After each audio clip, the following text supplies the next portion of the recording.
பரதன் இயக்கத்துல விஜய் நடிச்சு வரும் கேரக்டர் ஒரு ஸ்டூடெண்ட் கேரக்டர் அப்படிங்கிற தகவல் இப்போ வெளிவந்திருக்கு. விஜய் இப்போ பரதன் இயக்கத்தில் நடிச்சிட்டு இருக்காரு. இதோட படப்பிடிப்பு சென்னை மற்றும் ஹைதராபாத்தில் நடந்து முடிஞ்சிருக்கு. அடுத்த கட்ட ஷூட்டிங் மீண்டும் ஹைதராபாத்லேயே நடக்க இருப்பதாகவும் சொல்லப்படுது. இந்த நிலையில இந்த படத்துக்காக இளைய தளபதி விஜய் 10 கிலோ எடையை குறைச்சு நடிக்க இருப்பதாக செய்திகள் வெளியாச்சு. அதை தொடர்ந்து இப்போ விஜய் எதுக்காக அந்த 10 கிலோ எடை குறைக்கிற விஷயத்த பண்ணாரு, ஸ்லிம்மாக மாறினாரு அப்படிங்கிற ரகசியம் தெரிய வந்திருக்கு. இந்த படத்தோட அடுத்த கட்ட படப்பிடிப்புல கல்லூரி மாதிரியான ஒரு செட் தயாராகிட்டு வரதாக சொல்லப்படுது. படத்துல கல்லூரி காட்சிகள் இருக்கிறதால ஒருவேளை விஜய் கல்லூரி மாணவராக நடிக்க வாய்ப்பு இருப்பதாக தகவல் வெளியாகி இருக்கு. இந்த படத்துல விஜய்க்கு ஜோடியாக கீர்த்தி சுரேஷ் நடிச்சிட்டு வராங்க.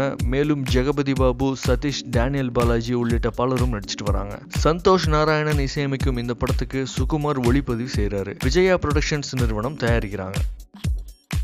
நான் ஒருவேளை இந்த படத்தை ப்ரொடியூஸ் பண்ணியிருந்தேன்னா கண்டிப்பாக இப்படி வச்சுருந்துருக்கவே மாட்டேன். நானும் அனிருத்தும் ஒரு எஃப்எம் ஸ்டேஷனில் உட்காந்து இதை லான்ச் பண்ணியிருப்போம். லான்ச் பண்ணிட்டு ஆக்சுவலி இந்த படத்தை பொறுத்த வரைக்கும் அப்படின்னா ஒரு பிரேக்குக்கு அப்புறம் திரும்ப அனிருத்தோட நம்ம பேசலாம் அப்படின்னு சொல்லி முடிச்சிருப்பாங்க. அப்படி இந்த ரெமோ ஆக்சுவலாக ஒரு குட்டி ரெமோவாக இருந்தது. ஒரு சங்கர் சாரோட பட ரெமோ அளவுக்கு மாறினது பிசி சார் உள்ளே வந்ததுக்கு அப்புறம் தான். தேங்க்யூ பிசி சார், நீங்கள் இதை ஸ்டார்ட் பண்ணி வைக்கலன்னா அது இவ்வளோ பெருசாக ஆயிருந்திருக்காது. Thank you so much. Girl character பண்ணும்போது சார் ரசிச்சு ஷூட் பண்ணுவாங்க.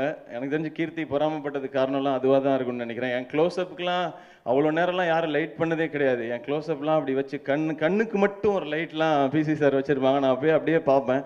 நானே லவ் ஆயிடுவேன் அப்பப்போ. சே அது நீ தான்டா.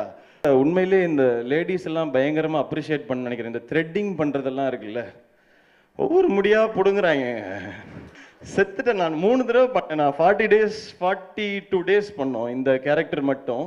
அதில் 3 தடவை த்ரெட்டிங், எப்படி சொல்கிறேன்னு தெரியல, த்ரெட்டிங், வேக்சிங் இதெல்லாம் பண்ண நான் கையில்